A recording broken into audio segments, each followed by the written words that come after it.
Do up forward launch kicks, make lows whiff. Yeah, they're called crushes. I guess I'll go over that real quick before I wrap it up. It's getting really late. But there's something called a crush system in Tekken.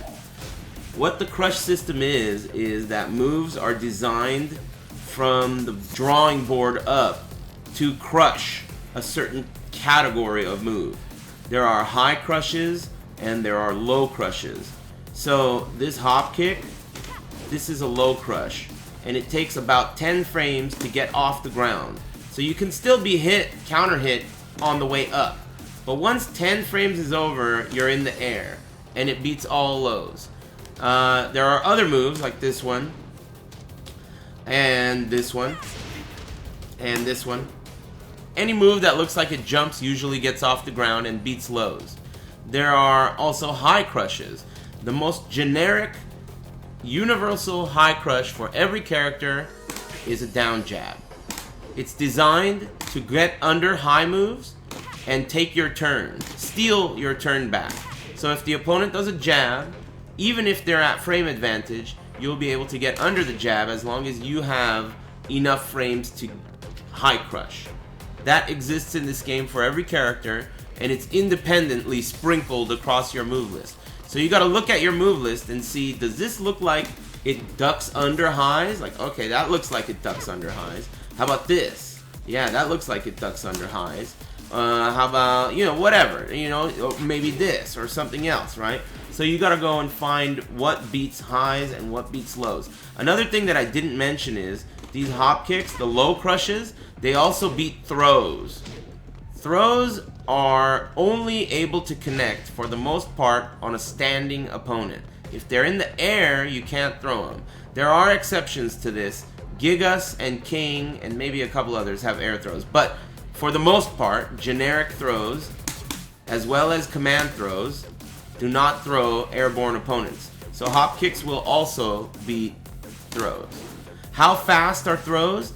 Generic throws are 12 frames. Some command throws are 12 frames. Some command throws are 11 frames. Some command throws are also 10 frames. Right? So generic throws are 12. And then command throws can be as fast as 10. And the long range throws, the ones where you hold forward, those are 15. But they track completely. You cannot sidestep them. Up back 3. This move is bullshit. Up 3 is one of those moves. So this game has high crushing and low crushing. You guys know about that. A high crush will beat high moves, and a low crush will beat low moves, right? This is a programmed thing, right?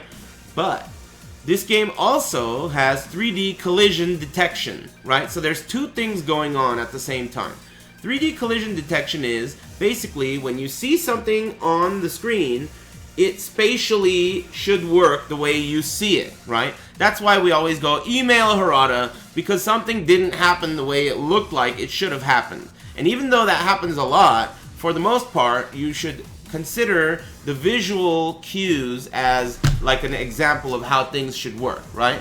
So, what are you getting at? What I'm getting at is a low crush, like this hop kick, is designed to beat lows.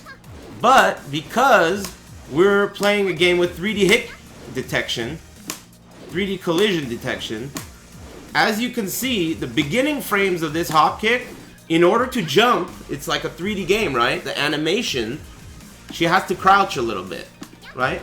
So she's ducking, and then she's jumping. So the move is designed to beat lows. But as a consequence to the game's mechanics, it will at times beat highs as well. So, what does this mean? Let's make it easy. This move beats highs at the start, even though it's not necessarily supposed to. And then it beats lows after a certain amount of frames. That's how it works. And a lot of moves do this. Tons of moves do this. And this type of little minute detail can make a move go from being a good move to being a fucked up, cheap move. It can go from being a good move to a cheap move. Orbital Heal is an example of this. Orbital heal, it's a cheap move. Because it jumps over things and crushes under things that it's not necessarily designed to do. But because it's a 3D game, it just does it, right? Josie resolves up 3 also does the same thing. It's really like... It's one of the things that makes this game so fun, though, right? It's like one of those moves that... It's like, oh, fuck! It's like a big action moment, you know? And I think that's really like a fun part of the game. So I'm not saying they should be removed. I'm just telling you that these things exist. So when you do a jab and that shit loses to a hop kick, you know why. Why did that happen? You know why. I mean, it happens a lot. You do a jab and it loses to a hop kick. You do a jab and it loses to an orbital heal, right? Orbital heal is not a high crush, but it will crush a jab on occasion. And that's something you have to remember for sure. You know, I think a lot of people don't even consider that. What the fuck was that? Oh, that's 3-4. That's 3-4. I knew about that. Okay. Anyway, keep it down, will ya?